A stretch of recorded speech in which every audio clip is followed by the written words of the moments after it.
Prenons Deutéronome chapitre 12, versets 5 à 6. Tutabeba Kumbukumbu la Torati 12, 5 kufikia paka pa 6. Et Psaume chapitre 11, verset 4. Na Psaume 11, 4. Deutéronome chapitre 12. Kumbukumbu la Torati sura yake ya 11 verset 5 à 6. Mustari wake wa 5 kufikia paka pa 6. L'écriture déclare Andiko inasema ce qui suit.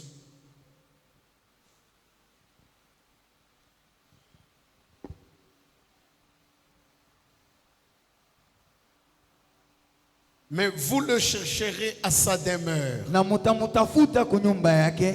Et vous irez au lieu que l'Éternel votre Dieu na mutenda pafashi pale wa milele Mungu wenu choisira parmi toutes vos tribus atachakula katikati ya makabila yenu pour y placer son nom. Jia kuweka jina yake. Verset 6. Mstari wake wa 6. C'est là que vous présenterez vos holocaustes, na njo pale mutenda kuonesha hata masadaka yenu, vos sacrifices, vos dîmes, matowazi na machekumi, vos prémices, mamalimbuko, vos offrandes, mamasadaka, en accomplissement d'un vœu, mukutimiza biapo, vos offrandes volontaires, masadaka yenu et ya le premier de votre gros et de votre menu bétail. na kwanza babanyama benu banene na bakidoko. Prenons Psaume.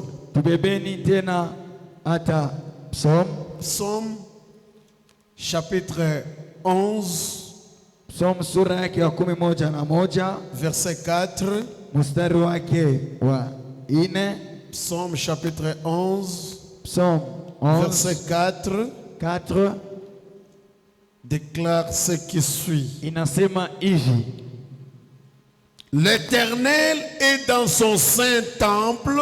wa milele eko mu hekalu yake takatifu. L'Éternel a son trône dans les cieux. Wa milele eko na enzi yake juu ya mambingu. L'Éternel est dans son saint temple. Wa milele eko mu hekalu yake takatifu. Le même Éternel a son trône dans les cieux. Na ule wa milele moya moya eko na enzi yake mu mambingu. Ses yeux regardent. Macho yake ikunangaria. Ses paupières sondent les fils de l'homme. Na bile vya kumacho yake biku nachunguza hata mwana wa mtu. Amen. Amen. Nous pouvons nous rasseoir. Tunaweza kuikala. Psaume chapitre 48 verset 10. Psaume 48 mstari wake wa 10. Oh Dieu, Oh Mungu, nous pensons à ta bonté tukunawaza kuwema wako au milieu de ton temple. katikati ya hekalu yako. Comme ton nom, ô Dieu, Vile jina yako o Mungu, comme ton nom, ô Dieu, kama jina yako o Mungu, ta louange sifa yako retentit jusqu'aux extrémités de la terre. ikunashikirika mpaka na kupembe zote za nchi. Ta droite est pleine de justice. Ume wako unajazwa na uwaki.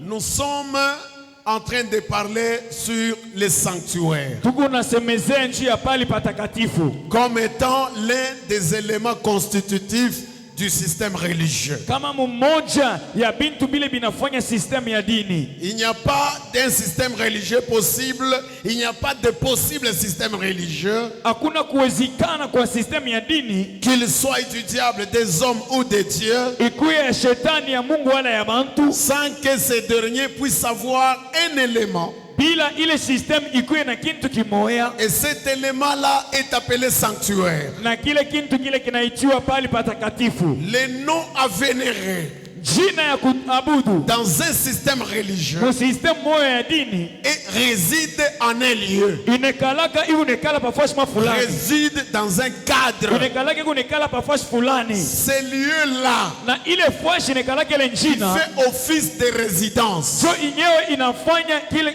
makao. Cet endroit-là Ile fashi dans lequel le nom trouve son principal établissement, penye pale pa ile fashi pale panekala kabisa kabisa ile c'est ça njina. qui est appelé appelé sanctuaire. ndio vile pa ile fasi panaitiwa pafasi pakatakatifu. Et donc, si c'est le nom du diable Kama ni jina ya shetani ou d'un démon wala ya demoni na que fulani l'on vénère, ile beko na abudu, le sanctuaire au sein duquel ce nom aura sa na résidence, pale pafasi pale patekala ile njina sera un sanctuaire satanique. itakuya ni pafasi pale panekala njina pa shetani. Et si c'est le nom de Dieu, Na kama ni njina ya Mungu, et alors ce sanctuaire sera un sanctuaire de Dieu. na pale pale patakatifu patakuya ni pa Mungu. Il n'y a pas de système religieux Hakuna system ya dini sans un nom, bila njina, sans un esprit, bila esprit, sans une doctrine, bila mafundisho, sans sanctuaire. bila makao. Alors, dans le système religieux de Dieu,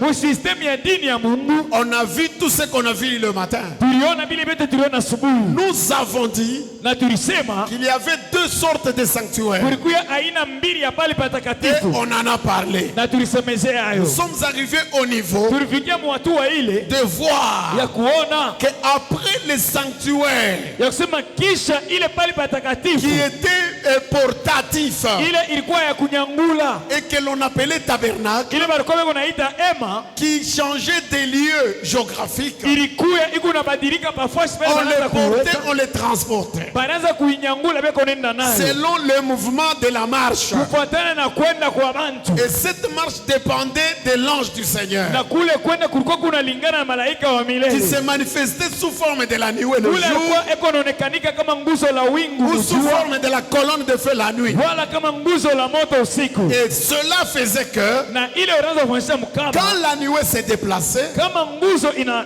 ama, Moïse comprenait Musa alikuwa eko naelewa que Dieu s'est déplacé ya kama Mungu anatoka pa ile et de fasi donner anapoasi. l'écho au peuple. Na anaanza kuambia taifa Ainsi, les sacrificateurs si abo kutoka na tena batakwani transportaient le tabernacle banaanza kunyangula hata ema, et le peuple suivait. na taifa inaanza kufuata. Et donc, après cette étape-là, Na kisha ile kipindi c'était l'étape du désert. ilikuwa ni kipindi cha jangwa. Israël entre dans la terre promise. Israeli anaingia mwinchi ya malako. À partir de ce moment-là, Kuanzia pale nous vous avons dit tulimiambia qu'il n'était plus question ya kama kukuye tena mambo d'un ya sanctuaire transportable. ile makao ya kunyangula, On avait désormais na hapa tulikuya la place à Silo. na fuashi kusilo. Après un long moment, Kisha wakati mrefu le sana Seigneur a quitté Silo Bwana Mungu anatoka kusilo, et David na Daudi devait prendre l'arche alipaswa kubeba sanduku ya et agano l'amener et suivre le Seigneur kwenda kuipeleka na kumfuata dans sa Bwana nouvelle demeure. pafashi yake kwa makao Et yake ya là, sasa. c'était à Na Jérusalem. pale alikuwa ku Yerusalema. Voilà pourquoi, Jo kwa maana arrivé à Jérusalem, kufika ku Yerusalema, Salomon va bâtir Salomoni atajenga un temple, hekalu, une maison, nyumba, un bâtiment. kinyumba, Et dans ce na bâtiment-là, mwile nyumba c'est là qu'on va placer l'arche. ndio mule wanaweka sanduku ya Et ce agano, bâtiment-là, na ile nyumba, cette maison-là, ile nyumba ile était appelée ilitiwa la maison de Dieu. nyumba ya Mungu. Cette maison de Dieu, Ile nyumba ya Mungu bâtie par Salomon, ile Salomoni alijenga a fait que l'appellation a changé. ilifanyisha kama na mwito On ilibadilika, l'appelait désormais temple. na pale wanaanza kuita Et hekalu, comme c'est Salomon na vile ni qui Salomoni l'avait bâti ule alijenga pour le Seigneur, juu ya Bwana, celui qui était à la tête yeye ndio alikuwa kukichwa des architectes, ya ile bale bajengaji, celui qui était là yeye ndio alikuwa yako, et qui dirigeait tout. alikuwa anaongoza vyote. Alors on appelle ce Na temple-là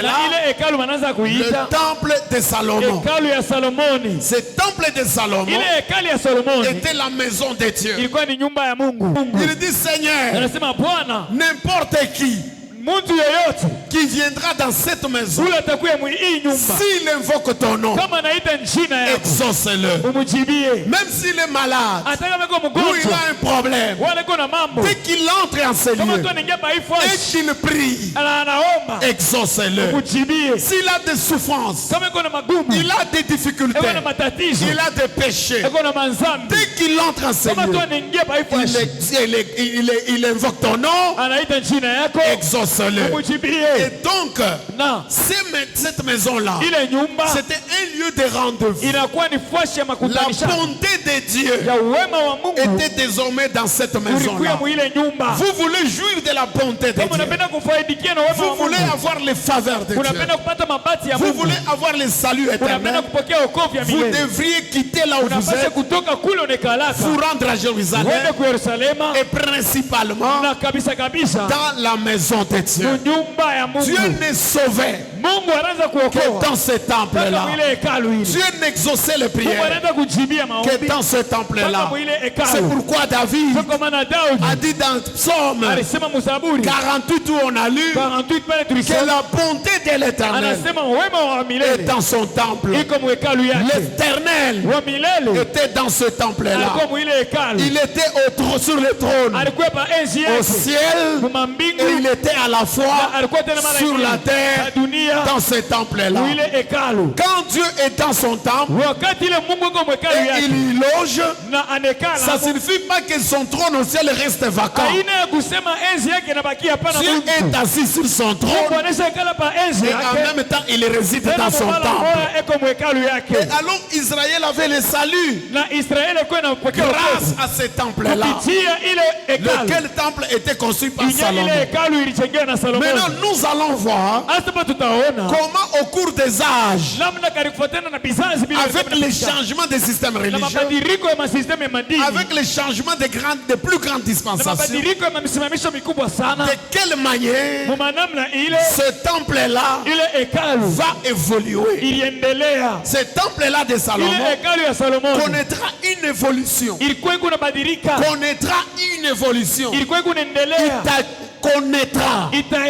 Connaîtra une évolution. itapata mabadiliko, maendeleo, Connaîtra certaines formes itapata mabadiliko avec le changement des choses, kufuatana mabadiliko ya avec mabitu le changement des systèmes religieux. na mabadiliko ya masistemu ya Ce dini, temple-là ne restera pas identique. na ile hekalu haitabakia mpaka Ce vile vile, temple-là va changer. ile hekalu itabadilika. Et donc, Na pendant plusieurs siècles, kisha miaka mingi sana le salut éternel wokovu ya milele n'était octroyé qu'aux seuls Israélites. ilikuwa kunapewa tu kwa watoto wa Et Israeli ça bure, s'octroyait à partir de son na iliweza temple. kupewa kupitia ile hekalu. Maintenant, lorsque nous lisons Hasa wakati ile tunasoma un passage, tusome kwa mashairi ingine. prenons par exemple Jérémie, Kwa mfano tubebe Yeremia chapitre 26. sura yake ya 26. Écoutez ce que Jérémie va prophétiser. Sikia vile Yeremia atatabiri. Nous sommes dans Jérémie, Tuko mu kitabu cha Yeremia chapitre 26. sura yake ya 26.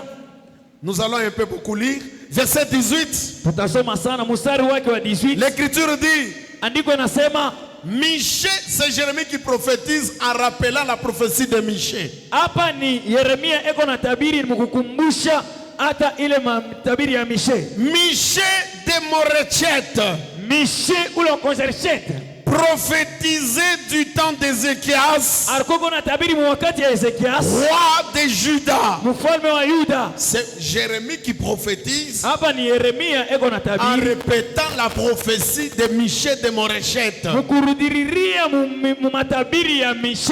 Il dit il avait prophétisé Anasema alitabiriaka du temps d'Ézéchias, wakati ya Ezekias roi de Juda. mfalme wa Yuda, Et il disait à tout le peuple de Juda, na anaanza kuambia taifa yote ya Yuda, ainsi parle l'Éternel des hivyo armées, milele Bwana anasema Sion sera labouré Sioni comme un itaribiwa champ. kama mashamba, Sion fait référence à Israël, à Jérusalem. na kama wanasema Siona ni kusema mbele nasemea Yerusalema. Sion sera labouré, Siona itarimiwa, dévasté, itaharibishwa effacé na itatoshwa comme un champ. kama mashamba ile, Et na Jérusalem Yerusalema deviendra itakuya un monceau de pierre. itakuya kama kipande karibu, Un monceau, pas morceau, monceau itakuya kama jiwe, de pierre. kama jiwe, Et la montagne na mulima de la maison ya nyumba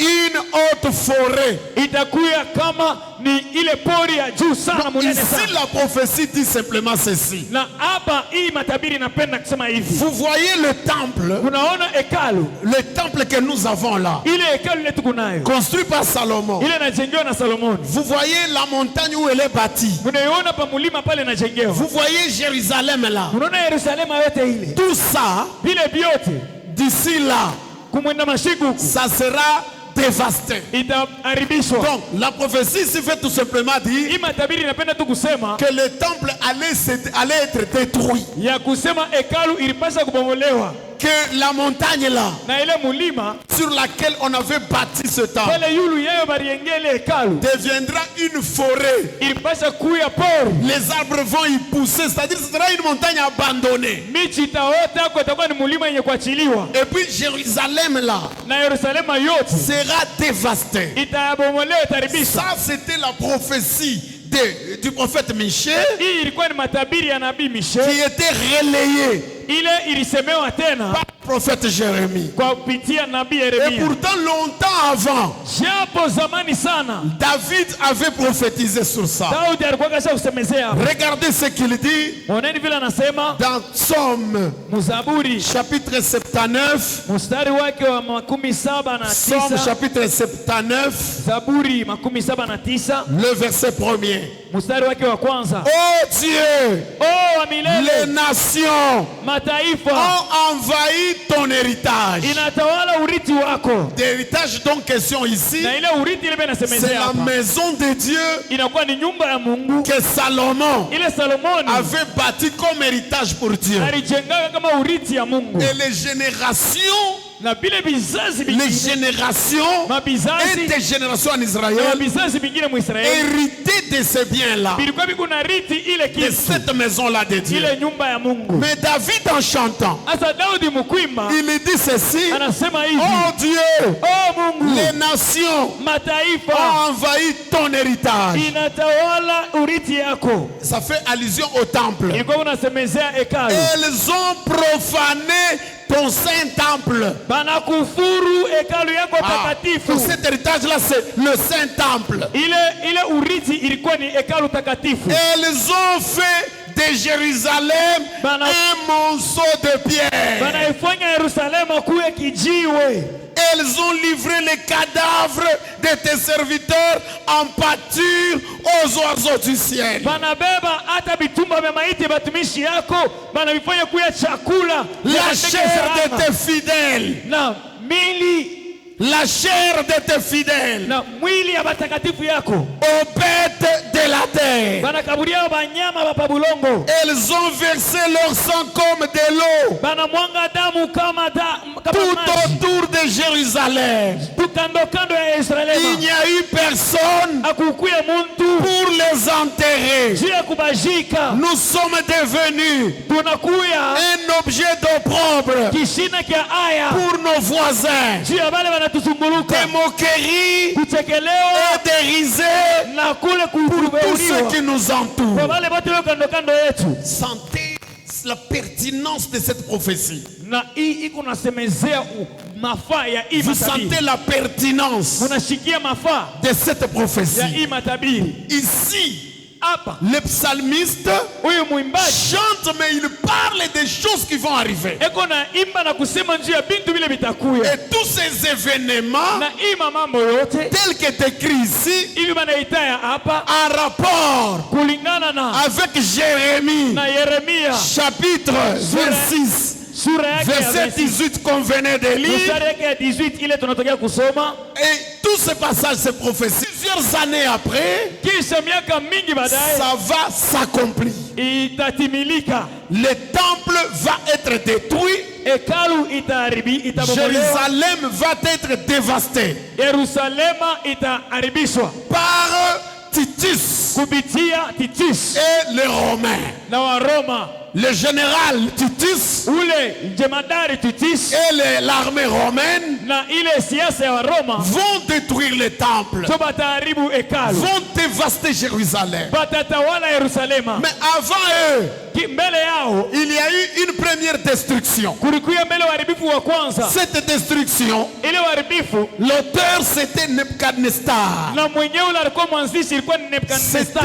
un Babylonien. Alikuwa ni mtu wa Babiloni. Il est venu avec son armée. Alikuwa na jeshi lake. Ils ont envahi Jérusalem. Wanakuwa banatawala Yerusalemu. Ils ont profané le temple. Wanaenda banakufuru hekalu. Ils l'ont démoli. Banaibomola. Ils ont emporté les ustensiles Banabeba bintu vya hekalu. jusque chez eux à Babylone. Mpaka na kwabo kwa Babiloni. Mais après un moment donné, Na kisha wakati fulani sous l'égide d'Esdras, na ce mkombozaji wa temple-là Israeli va être rebâti batajengulula tena et hekalu. puis les ustensiles récupérés. Kisha banabeba vile bintu vya hekalu Après banarudisha. cette première démolition, Kisha ile uharibifu wa kwanza il y a eu la deuxième destruction. kulikuyaka tena uharibifu wa pili. C'était l'œuvre Ilikuwa ni kazi d'Antiochus. ya Antiochus. Antiochus, c'était aussi un étranger. Antiochus alikuwa na yeye ni mtu wa nchi ya Il kigeni. vient avec son armée. Anakuwa na jeshi lake. Ils attaquent Jérusalem. Anakuwa kombanisha Ils Yerusalemu. vont démolir le temple Banaenda kuharibisha en hekalu. emportant les ustensiles. Kubeba vitu vya Et hekalu. puis après, Kisha tena le temple va encore se rebâtir. batajengulula tena hekalu. Et puis longtemps après, Kisha kumana masiku tena c'est au temps de Jésus. ni wakati ya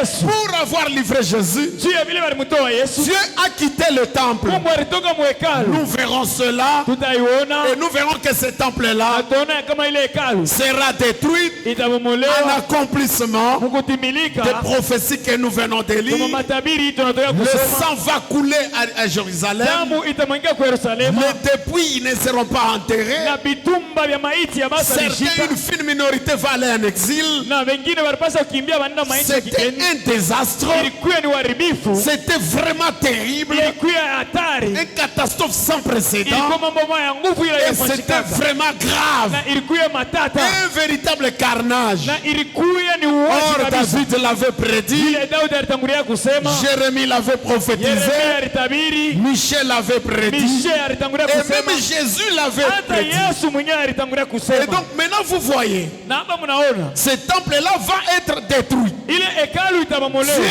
a déjà parlé. Mungu anaweza kusema Maintenant, avant que cela n'arrive, na mbele ya vile vifike, avant qu'on détruise le temple, mbele ya maharibu hekalu, Dieu est censé se retirer du Mungu temple. anapasa mbele kutoka mu hekalu. Or, quand Dieu se retire d'un temple, Kama Mungu anatoka mu hekalu, c'est qu'il a trouvé un autre temple. ni kusema anaweza kupata hekalu ingine. Dieu ne peut pas quitter un temple Mungu asiwezi kutoka pafashi pour ne pas aller ailleurs, juu ya kwenda fashi, dans un autre temple. juu ya kwenda mu hekalu Si ingine. Dieu quitte un temple, Kama Mungu anatoka mu hekalu si fulani, Dieu quitte Silo, kama Mungu anatoka Silo, il quitte Silo, akitoke kusilo, rentrons un peu avant. turudieni Si kumkongo. Dieu quitte, Kama Mungu anatoka, si Dieu quitte le campement des tabernacles du désert, kama Mungu anatoka mu mafasi ile baraza c'est ukampe qu'il mu vient trouver Silo. ni kusema anaenda kusilo. Quand Dieu se décide de se retirer de Silo, Kama Mungu anabeba mipango kutoka kusilo, c'est qu'il a trouvé Jérusalem. ni kusema Mungu anapata Et Yerusalemu. maintenant qu'il veut se retirer du Na temple de hapa anapenda Jérusalem, kutoka kwa Yerusalema, il doit trouver où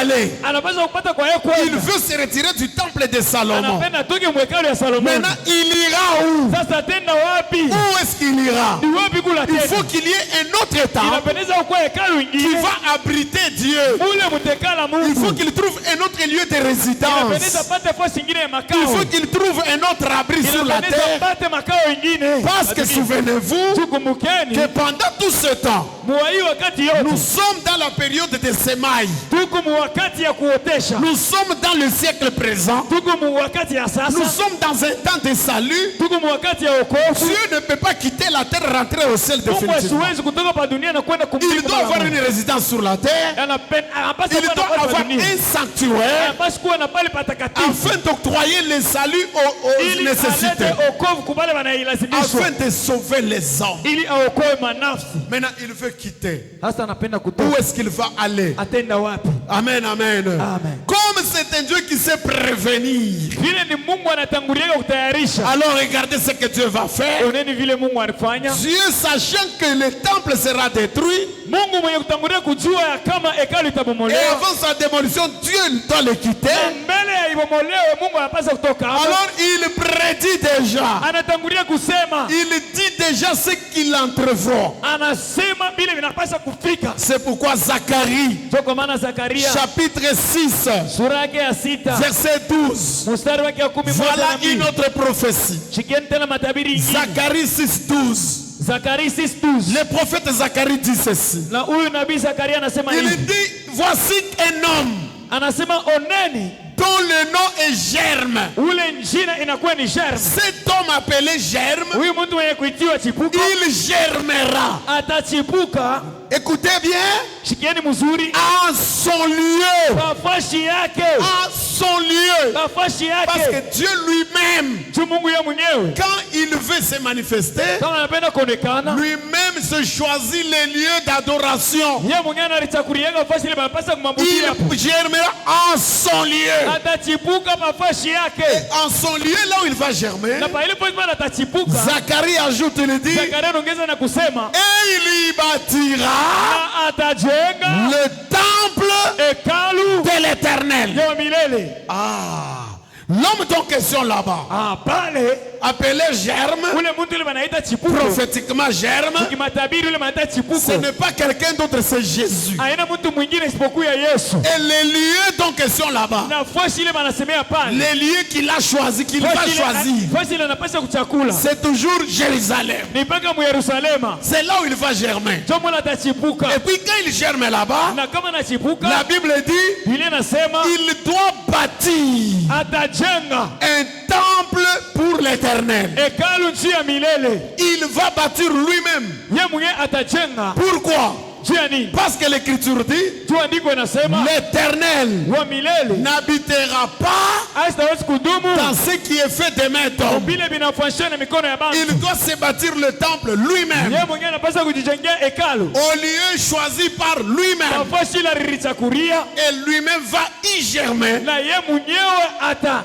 pour l'œuvre du salut. juu ya kazi ya wokovu. Ça, c'est une prophétie de Zacharie. Ile ilikuwa ni matabiri ya Zakaria. Cette prophétie ici Hii matabiri signifie maana yayo qu'il y a quelque chose qui va arriver kuko kitu kimoja à kitafanyika Israël, en Israël, Muisraeli avec un nouveau temple. na hekalu mupya. Qui va construire ce temple-là? Nani yule ataengele hekalu? Qui va remplacer le temple de Ile Salomon, itakombola hekalu ya Salomoni.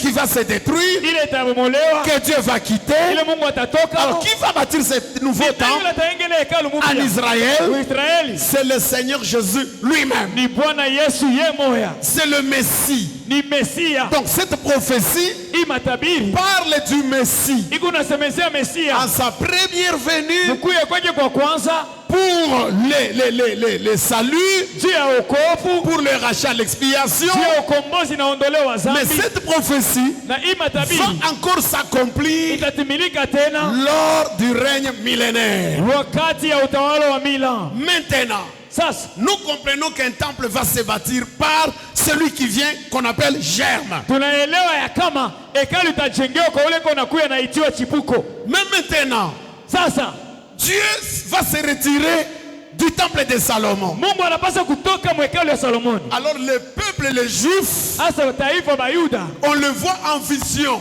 wanawambia muonyo par Malachi. kwa Malachi. Ce peuple est en train de chercher déjà Dieu. Ile taifa iko namtafuta Mais Mungu. il est où? Il est où? Il cherche le Seigneur. Eko wapi wewe namtafuta Bwana. Alors Malachi dit ceci Malachi anasema hivi pour répondre au peuple. juu ya kujibia kutaifa. Malachi prophétise. Malachi iko na tabiri Chapitre 3, verset 1. sura yake ya 3 mstari wa kwanza.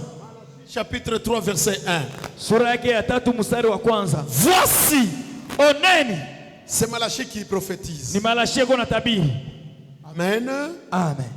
Voici, Oneni, j'enverrai mon message. mitatuma mpasha habari wangu. Il préparera le chemin devant moi. Atakutayarishia njia mbele yako. J'enverrai mon message Mitatuma mpasha habari wangu. qui préparera le chemin devant moi. Ule atatayarisha njia mbele yangu. Et soudain, Na pale kwa ghafla entrera dans son temple pale batengia mwekalu yake. le Seigneur Bwana atengia mwekalu yake. que vous, peuple, Ule mwe taifa vous cherchez. huku namtafuta. Il a quitté le temple de Salomon. alitoka Maintenant, on ne mwekali sait ya pas où Salomo. il est parti. Asa bajua Où kule est nini? le nouveau temple? Wapi kule kuko hekalu Ça, mpya? Malachie dit, Malashia anasema le Seigneur que vous cherchez, Bwana ule Mungu natafuta il entrera, atengia amen, amen, Amen. dans son temple. hekalu yake, Un nouveau temple. hekalu mpya. Ce n'est plus le temple de Salomon. Haina tena hekalu ya Salomoni. Et le Seigneur que vous cherchez Na Bwana ule Mungu natafuta est le messager de na l'alliance mpasha habari wa agano que vous désirez. ule Mungu natafuta. Voici, il vient. Oneni anakuja. Amen, amen. Amen. Le Seigneur que vous cherchez Bwana ule Mungu natafuta est le messager de l'alliance na mpasha habari wa agano que vous désirez. ule munapenda. Voici, Oneni on ne dit pas ils viennent, abaseme beko nakuya, on dit il vient. banasema anakuya. Le singulier ici Yule mumoya ule benasema signifie maana yake le Seigneur que vous cherchez Bwana ule Mungu natafuta est lui-même le messager de l'alliance. ye mwenyewe ndio mpasha habari wa agano. C'est une personne. Ni muntu Le messager de l'alliance, mpasha habari wa agano. ce n'est pas un être humain Aina muntu sa bantu bote qui est né d'un homme et d'une femme, ule alizaliwa kwa mwanaume na mwanamke comme tous ces prophètes. sawa manabii bote. Non, non, non, non, non. Hapana, hapana, hapana. Les branhamistes disent Na le messager de l'alliance, mpasha habari wa agano c'est William Branham. anakuwa ni William Non, Branham. non. Hapana. Si le messager de l'alliance, Kama mpasha habari wa agano ton question ici, ule benasemezea hapa c'est William Marion Branham. kama ni William Marion Branham, Or, le messager de l'alliance japo mpasha habari wa se agano présente comme le Seigneur que vous anaonekana cherchez. kama Bwana ule Mungu Alors natafuta. acceptons que Branham est Dieu. Ni kusema mchigeni ya kama Branham ndio Or, Mungu Branham n'est pas Dieu. na Branham ashina C'est Mungu. que cette place Ni kusema hii du fashi messager de l'alliance, huyu mpasha habari wa qui agano est lui-même le Seigneur que yeye nous mwenyewe anakuya cherchons, Bwana ule tunatafuta c'est le Seigneur ni Bwana Jésus-Christ. Yesu Kristo. Ce n'est pas un homme. Haina muntu saba ntu Et bote. donc, oublions Na hapa la tusabweni place de William Branham. fashi ya William Branham. Ce n'est pas ce que la place que le tabernacle lui donne. Haina ile fashi bantu wa tabernacle bena. Par exemple, Kwa mfano Malachie 3, Malachi 3 verset 1 ici. mstari ya Ce kwanza. n'est pas la place de Branham. Haina fashi ya Branham. Branham, sa place c'est dans Malachie 4. Branham fashi yake ni Malachi 4. Prenez notre passage. Tubebeni shahidi. Apocalypse, Kitabu cha Ufunuo chapitre 10, sura verset ya 10 1 à 7. mstari ya kwanza kufikia pa 7. Ils disent que c'est Branham. Leo anasema ni Branham. Faux. Bongo. L'ange puissant Ule malaika wa uwezo d'Apocalypse, wa Mwapokalipsi chapitre 10, sura yake ya 10 verset 1 à mstari 7. ya kwanza kufikia pa 7. Lequel se tiendra Ule atashimama un pied sur la mer, mkono mwapa un mkono mwapa autre sur la terre, ingine pa kikavu et puis les yeux kisha macho comme un lion, kama simba comme des flammes de feu. kama moto Il est environné de l'arc-en-ciel à la terre. anazunguka na C'est ça l'alliance. jo agano. Cet ange-là, Ule malaika c'est lui l'ange wewe ici malaika huyu de anasemea Malachie 3. kwa Malachi sura ya C'est 3 le Seigneur ni lui-même. Bwana yeye moyo Cet ange-là, ule malaika lequel quand il crie, ule kama inalalamika il y a le grondement kuna kuya de 7 tonnerres. kuna kuya kuvunjika Et les 7 tonnerres, ile manguruma saba un mystère inakuya siri qui est rattaché, ile na qui pambana est lié ile naungana à l'avènement du Seigneur que nous attendons. kurudia kwa Bwana yule Ce tunachunga. n'est pas la place de Branham. Haina fashi ya Branham Quand Branham kama Branham avait dit alisema dans ses enseignements mafundisho yake que c'est lui l'ange ya kusema ni yeye malaika d'Apocalypse kwa kitabu cha 10, 1 Ufunuo à 7, 10 Branham Branham avait commis une erreur, c'est une contre-vérité. ile inakuya haina ukweli. Branham C'est le prophète ni nabii de Malachie 4 wa Malachi et 4. non Hapana, Apocalypse kwenye 10, kitabu cha Ufunuo 1 à 10 7. moja kufikia pa 7. Apocalypse 10, Kitabu cha 1 Ufunuo à 7 kufikia pa 7 est en rapport inaambatana avec Malachie 3, Malachi sura ya 3 verset 1. mstari ya kwanza. C'est le même ange Ni malaika de mmoja l'alliance wa agano qui est comme un yule lion. anakuwa kama C'est simba. le Seigneur lui-même. Bwana yeye moya. Donc ce passage Ni kusema hii de shahidi Malachie ya 3 Malachi sura ya que nous 3 venons de lire, hii tunataka kusoma qu'est-ce que ça dit? inasema nini? Je reprends rapidement. Tarudia kwa haraka. Voici, Oneni c'est Dieu qui promet. ni Mungu ndio ana. Voici, oneni j'enverrai mitatuma mon messager.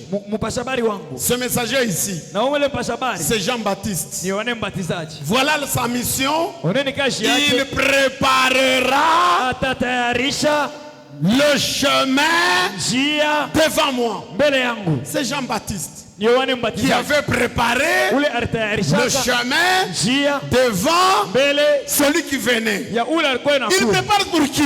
Anatayarishia na L'écriture dit, andiko inasema quand il va préparer le chemin, wakati ile atatayarisha soudain kwa mara moja entrera dans son temple jo mwile hekalu mtengia le Seigneur que vous cherchez. Bwana ule Mungu natafuta. Donc Branham est devenu le Seigneur que nous cherchons. Ni kusema Branham anakuya Bwana ule sisi tuko natafuta. Frères et sœurs, Ndugu na dada, vous savez, ce n'est pas un problème d'acharnement. mnajua haina mambo ya kusema mimi nabachukia. C'est parce que vous ne vous rendez pas compte Ni juu amujue du degré hatua de bêtises, ya de mabetizi balivernes ya vitu vibaya et du chaos de la mort ya lufu dans lequel mule nous ont entraîné les tabernacles. ba mtabernakli beko napeleka bantu. C'est parce que vous ne vous rendez pas compte. Ni juu amujue Et c'est sérieux.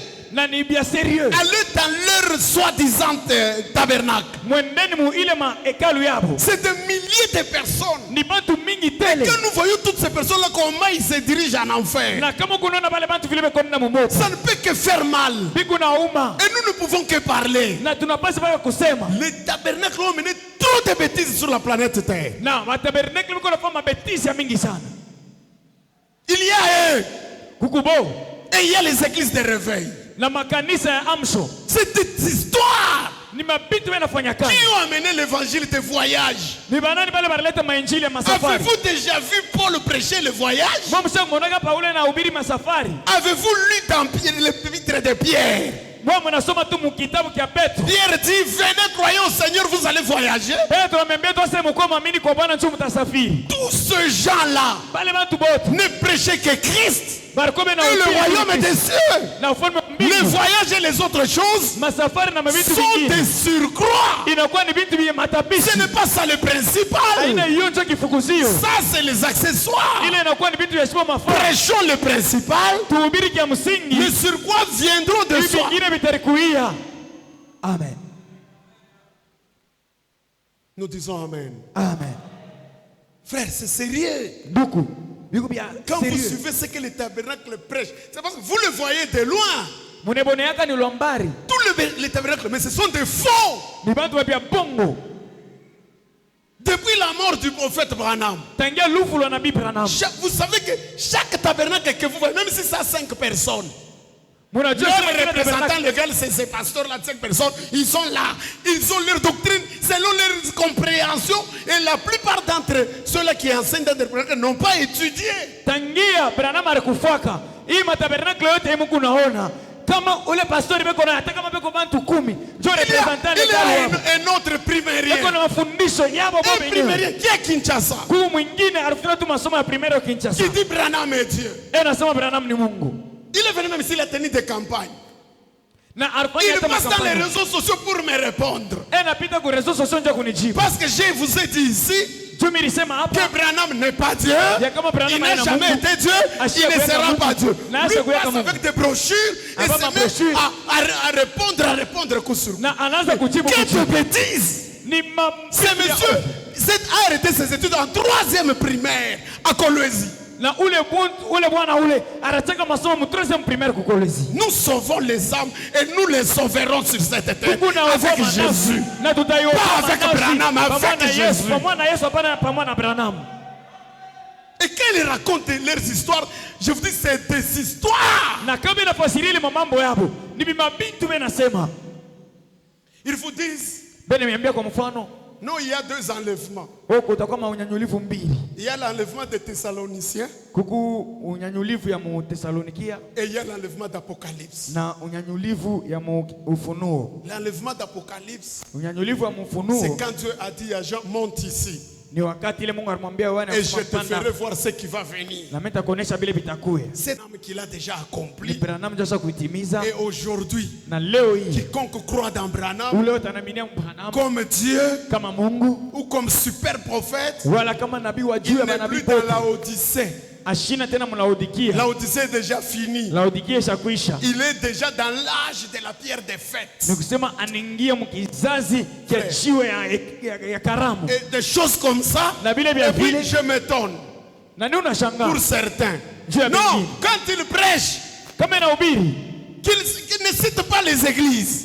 ashitae makanisa. Pouvez-vous prêcher sur le système religieux sans citer les églises? Eti munezi kusema kusemezea mambo ya system ya dini bila kutaja makanisa ingine bila kuweko nafanya? Pouvez-vous citer les systèmes prêcher sur les systèmes religieux sans citer les églises? Eti munezi kuhubiri yule ya masystem ya madini bila kutaja makanisa? Ça ne peut pas se faire. Haviwezi kufanyika. Amen. Que Dieu vous bénisse. Mungu amebariki. C'est pourquoi Jo kwa maana tout tabernacle tabernacle yote qui reconnaît ile natambua que Branham, ya kama Branham celui l'ange d'Apocalypse 10, yenjo malaika 1 à 7, wa mkitabu cha Ufunuo 10 doit aussi reconnaître moja alors kwa saba anapaswa tena que kutambua Branham est Dieu. ya kama Branham ni Parce Mungu. qu'Apocalypse 10, 1 à 7 Tu kitabu cha Ufunuo 10 kuanzia parle pamoja de Dieu, c'est Dieu, cet ange là-bas Hii puissant, kunasemezea ule c'est Dieu malaika wa lui-même. uwezo ni Mungu yeye mwenyewe. Ah, vous voyez? Munaona sasa? Choisissez ce que vous voulez. Mchakule kile mnapenda. Que Dieu vous bénisse. Mungu amebariki. Et les autres qui nous ont amené le désordre, Na pengine wale wanaleta mzozo c'est les églises de réveil. ni makanisa ya maamsho. Je vais enseigner sur le réveil. Tafundisha yule ya maamsho. Frère, il n'y a pas un réveil sans une promesse scripturaire y afférente. Ndugu, hakuna uamsho bila kuya na malako yenye kuandikiwa mbiblia ile J'y inaelekea. reviendrai avec détail. Tarudiriria hapo na Mais uketo. prenons un petit exemple Tumebeni mfano pour kiloko. vous donner une idée. Cha kuipatia kwa mawazo fulani. Chaque fois qu'il y a un réveil Kila mara kunakuwa uamsho dans le monde, ulimwengu, ça doit accomplir une écriture biblique. inapaswa kutimiza andiko moja Biblia. Bon, maintenant, Sasa par exemple, kwa mfano il y a le réveil unakuwa uamsho du soir ya magharibi en accomplissement de Zacharie 14. ile mumatimiriko ya Zakari Il 14. y a minuit, Kunakuwa katikati ya busiku les femmes en sommeil. bantu mubushingishi, On doit les réveiller. inapaswa kulamusha. Dieu suscite un ministère Mungu analamusha huduma mondial ya dunia mzima qu'on appelle, ile qui wanaita est la voix qui doit crier. kunakuya sauti ile inapaswa Une kulalamika. voix crie. Sauti C'est kunalalamika Matthieu 25. ni Pour Mathayo réveiller les femmes. jia kulamusha bibi harusi. Il y a un autre réveil. Kunakuya amsho ingine C'est au chant du coq. ni kuiga kwa jogoo. Tout le monde dort. Bantu wote Le wasakulala. coq doit chanter Jogoo anapaswa pour kuiga réveiller l'épouse. jia kulamusha bibi harusi. Maintenant, les églises de réveil au Asa Congo, makanisa ya amsho kumukongo ils sont églises de réveil accomplissant quelle écriture? beko kanisa ya amsho beko natimiza andiko kani ya Biblia. Non, Oh, hapana, c'est contre catholique. ni kama Katoliki. Mais le pape est venu. Papi yeye ulikuya. On a vu tout le monde là-bas, non? Shiturio na bantu pote kuya. Vous êtes allé chercher quoi là-bas? Vous le combattez, il vient vous partez l'accueillir sous Muriel- le soleil ardent de Kinshasa. Mnamkombanishaka Mungu namtukana na kumtupia maibu. Sasa yule anakuya mwe bale chini ya jua mnaenda kumpokelea. On ne peut pas vouloir le beurre et l'argent du beurre. Hawezi kutafuta kintu na kinyume yayo. Regardez les soi-disant églises de réveil. Oneni tena sasa mzozo ya kanisa. Ils mettent les soutanes comme catholiques. Beko na Ils bwana- ont l'école pastorale. Beko na mamisa Ils misa prient Katoliki. avec des lots comme Beko- catholiques. Beko na Ils prient mai avec comme l'encens. Beko na omba na Ils ont les crucifixes au cou. Maubani beko na mamisa. Ils fêtent Noël. Beko na sherekea Noel. En quoi vous êtes réveil? Muna mukinini mule mnakuya amsho. Donc c'est faux. Ni vya bongo. Ils mentent. Bene tulanda. Tena bobeko bazele kupita na catholique mwenyewe. Et ils sont trop zélés plus que même les catholiques. Frère, hapa sasa mie Comme moi. mimi naweza kutraiter na mtu wa mkatoliki sasa. Je peux accepter de traiter avec quelqu'un de l'église catholique que na mtu wa tabernacle na mtu wa église de réveil. plutôt que celui qui est le tabernacle ou de l'église de Na réveil. kimbangiste na Et apostolo. les kimbangistes et les apostolo. Beko na matega. Ils ont des dégâts. Mieux vaut ta catholique mwenye bash. Ah, catholique, je vous aime. Il vaut mieux même les catholiques. Et ils sont déjà morts. Ils sont déjà morts. Amen, amen. Amen. Amen, amen. Amen. Et c'est grave. Na ni hatari. C'est très grave. Ni hatari kabisa. Alors, Na suivez la marche pour aller tendre vers la fin. fateni mwenendo. Malachi dit, Malachi